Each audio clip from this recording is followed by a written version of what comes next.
Praise the lord. అందరూ ఎలా ఉన్నారు? దేవుని వాక్యం చదవాలని ఎంతో మందికి ఆశ ఉంటుంది, కానీ టైం కుదరట్లేదు కదా.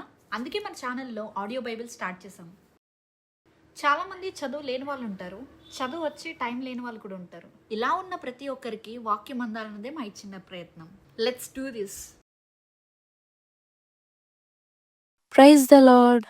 ఈరోజు మనం సామెతలు 31వ అధ్యాయం చదువుకుందాం. రాజైన లెమూయేలు మాటలు. అతని తల్లి అతనికి ఉపదేశించిన దేవోక్తి. నా కుమారుడా నేనేమందును, నేను కన్న కుమారుడా నేనేమందును, నా మృక్కులు మ్రొక్కి కనిన కుమారుడా నేనేమందును, నీ బలమును స్త్రీలకియ్యకుము, రాజులను నశింపజేయు స్త్రీలతో సహవాసము చేయకుము. ద్రాక్షారసము త్రాగుట రాజులకు తగదు, లెమూయేలు అది రాజులకు తగదు. మద్యపానాశక్తి అధికారులకు తగదు, త్రాగిన ఎడల వారు కట్టడలను మరుతురు. దీనులకందరికీ అన్యాయము చేయుదురు. ప్రాణం పోవచున్న వానికి మద్యము నీయుడి, మనోవ్యాకులము గల వారికి ద్రాక్షారసము నీయుడి. వారు త్రాగి తమ పేదరికము మరతురు, తమ శ్రమను ఇక తలంచకుందురు. మూగవారికిని దిక్కులేని వారికందరికిని న్యాయము జరుగునట్లు నీ నోరు తెరువుము. నీ నోరు తెరచి న్యాయంగా తీర్పు తీర్చుము. దీనులకును శ్రమపడు వారికిని దరిద్రులకును న్యాయము జరిగింపుము. గుణవతి అయిన భార్య దొరుకుట అరుదు, అట్టిది ముత్యము కంటే అమూల్యమైనది. ఆమె పెనిమిటి ఆమె యందు నమ్మిక ఉంచును, అతని లాభాప్రాప్తికి వెలితి కలుగదు. ఆమె తాను బ్రతుకు దినములన్నీయు అతనికి మేలు చేయును గాని కీడేమీ చేయదు. ఆమె గొర్రెబొచ్చును అవిసెనారను వెదకును, తన చేతులారా వాటితో పనిచేయును. వర్తకపు ఓడలు దూరము నుండి ఆహారము తెచ్చినట్లు ఆమె దూరము నుండి ఆహారము తెచ్చుకొనును. ఆమె చీకటితోనే లేచి తన ఇంటి వారికి భోజనము సిద్ధపరచును, తన పనికత్తెలకు బత్తెము ఏర్పరచును.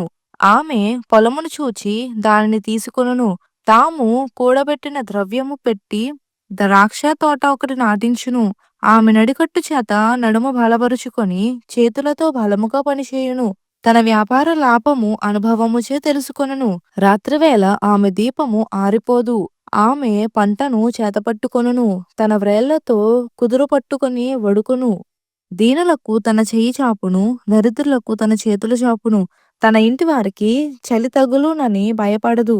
ఆమె ఇంటి వారందరూ రక్తవర్ణ వస్త్రములు ధరించిన వారు. ఆమె పరుపులను సిద్ధపరుచుకొనును. ఆమె బట్టలు సన్నని నారబట్టలు, రక్తవర్ణపు వస్త్రములు. ఆమె పెనిమిటి దేశపు పెద్దలతో కూడా కూర్చుండును, గవని యొద్ద పేరుగొనిన వాడై యుండును. ఆమె నారబట్టులు నేయించి అమ్మును, నడికట్లను వర్తకులకు అమ్మును. బలమును ఘనతయు ఆమెకు వస్త్రములు. ఆమె రాబోవు కాలము విషయమై నిర్భయముగా నుండును. జ్ఞానము కలిగి తన నోరు తెరచును, కృపగల ఉపదేశము ఆమె బోధించును. ఆమె తన ఇంటి వారి నడదలను బాగుగా కనిపెట్టును, పని చేయకుండా ఆమె భోజనము చేయదు. ఆమె కుమారులు లేచి ఆమెను ధన్యురాలందరూ. చాలా మంది కుమార్తెలు పతివ్రతాధర్మమును అనుసరించి ఉన్నారు గాని వారందరినీ నీవు మించిన దానవు అని ఆమె బెనిమిటి ఆమెను పొగడును. అందము మోసకరము, సౌందర్యము వ్యర్థము. యెహోవాయందు భయభక్తులు కలిగిన స్త్రీ కొనియాడబడును. చేసిన పనిని బట్టి అట్టిదానికి ప్రతిఫలమియ్యదగును. గవనుల యొద్ద ఆమె పనులు ఆమెను కొనియాడును. దేవుడి చిన్ని వాక్యం దీవించి ఆశీర్వదించునుగాక. ఆమేన్.